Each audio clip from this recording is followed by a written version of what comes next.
السلام علیکم ناظرین، ایک نئی ویڈیو کے ساتھ آپ کی خدمت میں حاضر ہوں۔ ناظرین، منصور علی خان کی طرف سے پوچھے جانے والے سوال پر ارشاد بھٹی بھڑک اٹھے کہ نون لیگیوں سے یہ سوال کیوں پوچھ رہے ہیں کہ کتنی مہنگائی ہے؟ انہیں کیا پتہ کہ کتنی مہنگائی ہے؟ انہوں نے تو اپنی ساری زندگی ملک سے باہر گزار دی، پوچھنا ہے تو پاکستانیوں سے پوچھو۔ چلیے ناظرین، ویڈیو کی طرف چلتے ہیں۔ ویڈیو پر جانے سے پہلے آپ سے ریکویسٹ ہے کہ چینل کو سبسکرائب کر کے بیل نوٹیفیکیشن کو بھٹی آن صاحب، کر لیجیے۔ آپ کو مہنگائی میں کتنی کمی محسوس ہوئی ہے؟ آپ کے خرچے کچھ کم ہوئے یا نہیں ہوئے؟ ویسے تو آپ کی شاہ خرچیاں بھی بہت زیادہ ہیں، لیکن ویسے خرچے کم ہوئے یا نہیں؟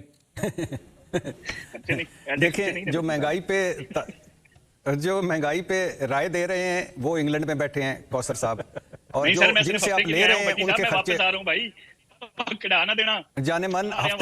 ہفتے کے لیے ان 25 کروڑ کو بھی کوئی ہے ایسا ہفتہ کہ ایک ہفتے کے لیے ہم ان کو بھی لے چلیں، یعنی یہ بھی دیکھ لیں انگلینڈ، کوئی ہے ایسا چانس؟ اور جن سے پوچھ رہے ہیں منصور صاحب، تو جو جن سے پوچھ رہے ہیں یعنی جو مہنگائی پہ رائے دے رہے ہیں وہ انگلینڈ میں اس وقت، جن سے پوچھ رہے ہیں ان کو آپ نے پہلے ڈکلیئر کر دیا تھوڑے تو خرچے ہی زیادہ نہیں، تو مطلب ہم تو دونوں ہی ریلیونٹ ہو گئے۔ اچھا بھٹی صاحب، ویسے ایک بات بتا دوں، ایک منٹ، یہ آپ جن کو آفر کرا رہے ہیں نا کہ آپ کے ساتھ کوئی اور بھی جا سکتا ہے، ان کے ساتھ جب کوئی جاتا ہے نا تو وہ 3-3.5 سال کے بعد ہی واپس آتا ہے، یہ ذہن میں رکھیے گا۔ بھائی جان، اگر 3-3.5 سال کے لیے ایون فیلڈ فلیٹس کا کوئی ایک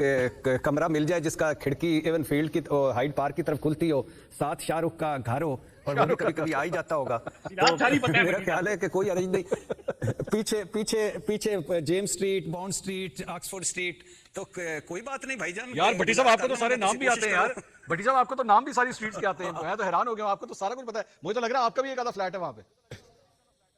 نہیں، اللہ آپ کی زبان مبارک کرے۔ اور کوثر صاحب گئے ہوئے ہیں، ان کو کہیں کہ گھر گھر جائیں، کوئی 4 ان کے ہی نکل آئیں گے، اور یہ پھر مجھے فون کریں گے بھٹی صاحب تھوڑا تو کوئی نہیں نکلے، 2.5-4 اور نکل آئے۔ لیکن بہرحال یہ تو خیر ایک وہ بات تھی، اللہ کرے کوثر صاحب کے بھی فلیٹس ہوں، میرے بھی ہوں، آپ کے بھی ہوں، کوئی بری بات نہیں ہے۔ بری بات اس وقت ہوتی ہے جب ہم میں سے کوئی پوچھے تو وہ آگے سے وہ پبلک آفس ہولڈر ہو اور وہ کوئی میں کہے کہ میرے تو بیرون ملک کے اندرون ملک بھی کوئی جائیداد نہیں، اس وقت بری بات ہوتی ہے، اور پھر جائیداد خود ڈکلیئر کر دے پونے ارب کی۔ تو ایشو اچھا یہ ہے کہ مہنگائی اچھی بات ہے بھائی، آپ کا کام ہی یہ ہے کہ آپ نے جو مسائل حل کرنے ہیں، لیکن میں اپنی بات اگر کروں، اللہ کا شکر ہے کہ ہمیں ابھی وہ والا نہیں ہے کہ ہم نے 50,000 میں مہینہ گزارنا ہے یا 1 لاکھ میں مہینہ گزارنا ہے،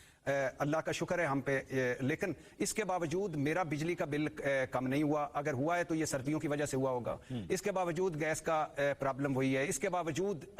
جو حکومت کے اپنے اشاریے ہیں اس میں بتاتے ہیں 13 چیزیں سستی، 10 چیزیں مہنگی، اور اس کے باوجود آپ دیکھیں کہ وہ ابھی میں پڑھ رہا تھا سوشل میڈیا پہ کہ چاند پہ وہ ناسا والوں نے نا دیکھا کہ کوئی عجیب سی چیز اوپر گڑبڑ ہے، تو انہوں نے جا کے پتہ کیا تو پتہ چلا ہماری اسٹاک ایکسچینج آئی ہوئی ہے وہاں، اور وہ تو انہوں نے کہا کہ اچھا ہماری اتنی اوپر آ گئی ہے پاکستان کی اسٹاک ایکسچینج، تو وہ بڑے حیران ہوئے اور بڑے خوش ہوئے، پھر انہوں نے ناسا والوں کو کہا کہ ترقی کا ماڈل دیکھو کہ وہاں کون سا ہے، تو پھر آگے وہ اب آنے والے ہیں وہ بھی۔ تو خیر ایشو یہ ہے بنیادی طور پہ کہ اسٹاک ایکسچینج ہو یا کوئی اور ہو، اس سے آپ عام آدمی کو اس سے کوئی کنسرن نہیں ہوتا ہماری زندگیوں میں اور ان کی زندگی میں، اچھی بات ہے وہ بھی اوپر جائے، ہمارے قرضے وہ ویسے کے ویسے، ہماری مہنگائی 19-20 کے ساتھ ویسی کی ویسی ہے، ہماری بے روزگاری ویسی ہے، کوئی انڈسٹری نے بوم کیا ہو، کوئی زراعت نے بوم کیا ہو، کوئی اور ایسے اشاریہ آئے ہوں کہ باہر سے اچانک کوئی 20 ارب ڈالر کی سرمایہ کاری آ گئی ہو، تو اللہ کرے یہ کریں، میں ان کے حق میں دعا کرتا ہوں کہ یہ کریں، اور کیونکہ اسی کام کے لیے آئے ہیں، لیکن ایشین ٹائیگر بنانے سے لے کر یہاں تک، سستی روٹی سے لے کر یہاں تک، پیلی ٹیکسی سے لے کر یہاں تک، قرض اتارو ملک سنوارو مہم سے لے کر یہاں تک، بڑی لمبی داستانیں ہیں، اور ہم تو اب یہ ہیں کوئی بے نظیر انکم سپورٹس پروگرام کی لائن میں لگا ہوا ہے۔ اچھا مزے کی بات ہے کہ پنجاب حکومت نے بھینسیں، اور آج کوثر بھائی آ گئے کہ وہ بھینسیں اور گایوں والا پروگرام شروع کیا، بڑی اچھی بات ہے، لیکن یہی پنجاب حکومت تھی جو آج اقتدار میں مریم نواز صاحب اور باقی سارے جو مذاق اڑاتے تھے، وہ کٹے بچے اور انڈے مرغیاں، اب اس میں سے مفصل فضائل نکل رہے ہیں اور وہ کر رہے ہیں، تو ایشو کریں کچھ۔ جب زراعت کا مطلب تھا کسان کا وہ رل گیا، اور جب آپ نے اس کی گندم نہ خریدی، اب آگے آپ دیکھ لیں کیا حال ہو گیا ہے، تو کریں، لیکن پھر وہ جو دوسری بات ہے کہ ایک کوثر صاحب نے استعمال کیا طریق انتشار، جی ہاں، اگر آپ اس کو سمجھتے ہیں بھائی جان کے طریق انتشار ہے، ملک کی سب سے بڑی سیاسی جماعت جس نے 8 فروری 2024 کو جس کے اس 8 فروری 2024 کے آفٹر شاک میں ابھی تک نواز شریف صاحب ہیں، اگر آپ سمجھتے ہیں کہ وہ طریق انتشار ہے،